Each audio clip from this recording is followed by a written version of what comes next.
السلام علیکم six class بیٹا، مجھے امید ہے آپ سب خیریت سے ہوں گے۔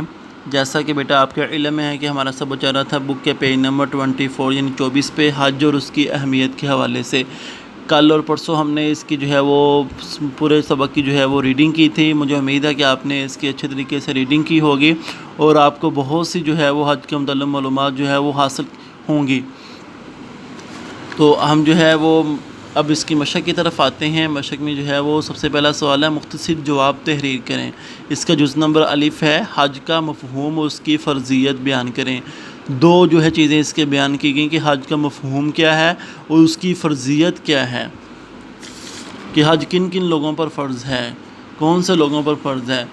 تو حج کا مفہوم یہاں سے ہے بیٹا، حج عربی زبان کا لفظ ہے جس کے معنی ارادہ کے ہیں۔ ارادہ سے مراد سفر کرنے کا ارادہ جو حج کرنے کی غرض سے دنیا بھر کے مسلمان اختیار کرتے ہیں۔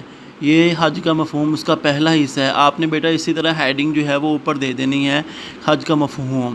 اب حج کے مفہوم کا دوسرا حصہ یہاں سے ہے، یہ بک کے اندر نہیں ہے، یہ میں نے اپنے سے جو ہے وہ کروایا ہے، یہ آپ نے بک کے اوپر اس طرح ہی لکھ لینا ہے۔ 8 ذو الحجہ سے 12 ذو الحج تک مکہ مکرمہ کے مخصوص مقامات پر مناسک حج ادا کرنا، بالخصوص 9 ذو الحج کو عرفات میں وقوف کرنا، یعنی وقوف کا مطلب ہے ٹھہرنا، وہاں پر جانا حج کہلاتا ہے۔ یہ حج کا مفہوم ہے۔ اب حج کی جو فرضیت ہے وہ کہاں سے ہے؟ حج کی فرضیت یہاں سے ہے، آپ نے اسی طرح اس کی ہیڈنگ دے دینی ہے، حج کی ادائیگی ہر عاقل بالغ صاحب استطاعت مسلمان مرد عورت پر فرض ہے۔ کیا شرط لگائی ہے کہ عاقل سمجھدار ہونا چاہیے، بالغ یعنی باسمجھ باشعور، صاحب استطاعت جس کے پاس پیسے ہیں، یعنی اتنے پیسے ہیں کہ وہ حج ادا کر سکتا ہے، کہ اگر یہ تینوں چیزیں اس کے اندر ایک انسان کے اندر پائی جاتی ہیں، یعنی کہ وہ عاقل سمجھدار بھی ہے، بچہ نہیں ہے، نوجوان ہے، وہ اس کے پاس پیسے بھی ہیں، اور مرد عورت دونوں میں سے کوئی بھی ہے اگر، اس پر حج کرنا فرض اور لازم ہے۔ اب اس کے آگے آپ نے کیا کرنا ہے کہ حج کو یہاں سے پھر یہ ساری آیت جو ہے وہ آپ نے اس کے اندر نہیں کرنی، یہاں سے پھر اس کا جو ہے وہ جو دوسرا حصہ ہے، حج ادا کرنے والوں کے لیے بہت اجر و ثواب ہے، لیکن استطاعت کے باوجود جو فریضہ حج ادا نہ کرنے والوں کے لیے سخت وعید ہے۔ یہاں تک پہلا سوال کا جواب ہے۔ حج کی فرضیت یہاں سے لے کے یہاں تک، اس کا دوسرا حصہ یہاں سے لے کر یہاں تک، اس کے بھی 2 حصے ہیں، اس کے بھی 2 حصے ہیں۔ ٹھیک ہو گیا؟ تو بیٹا یہ پہلے سوال کا جواب ہے۔ کہتے ہیں کہ صاحب استطاعت اگر اس کے پاس پیسہ بھی سب کچھ ہے، اس کے باوجود حج نہیں کرتا تو اس کے لیے سخت وعید ہے، سخت سزا ہے۔ یہاں تک اس کا جواب ہے پہلے سوال کا۔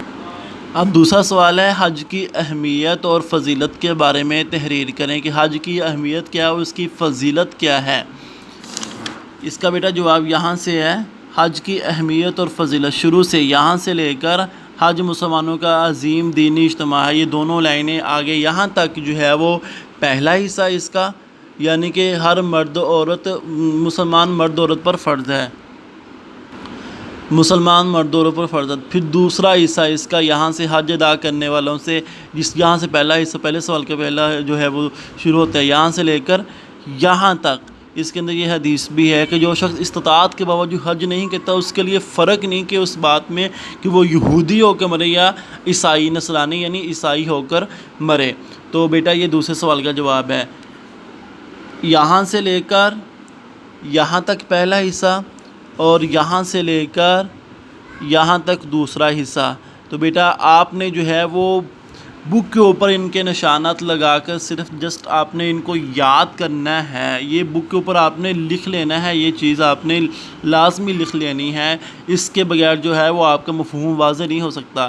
تو بیٹا آپ نے جو ہے وہ اس کو یاد کرنا ہے، آپ نے اس کو جو ہے وہ لکھنا نہیں ہے۔ تو آج کا سبق یہی ہے کہ آپ نے ان کے نشانات بک کے اوپر لگا کے اسی طرح جیسے میں نے جو ہے وہ ان کی ہیڈنگ دی ہے، اس طرح یہ میں نے لکھا ہے اور اس طرح میں نے نشانات لگائے ہیں، اس طرح آپ نے نشان لگا کر آپ نے ان کو یاد کرنا ہے، لکھنا نہیں ہے۔ السلام علیکم ورحمۃ اللہ وبرکاتہ۔